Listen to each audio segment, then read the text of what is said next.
in the 4th Ward were given the choice on their ballots of whether or not they were in favor of $15 an hour minimum wage in Chicago, 92.6% voted yes in support. If the overwhelming majority of people in his ward want a $15 an hour minimum wage, and there is an ordinance in the city council calling for a minimum wage, wouldn't you think that he would automatically sign on to that ordinance? All right. Well, Alderman Will Burns decided to say no. The capital letter N and the O.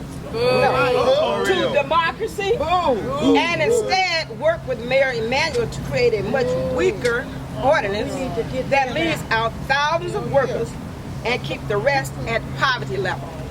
Will Burns has repeatedly gone against what it is the community has asked him to do. That's right. In order to serve the interests of Mayor Emanuel, University of Chicago, and whoever else supports his political career. He has demonstrated over and over that he's not in public office to serve the people, but rather in public office to serve himself. So here we are. Here we are again. A coalition of people from around the city standing at his door to remind him.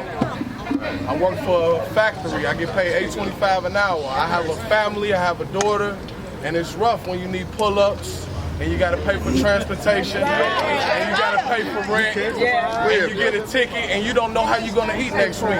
We refuse to settle for the scraps that the mayor and his puppets when election time comes around. There is no excuse why Alderman Will Burns and these other aldermen would not support our ordinance for a $15 an hour minimum wage. Since they refuse to honor democracy or do what is best for the people in their ward, we refuse to be silent. That's right.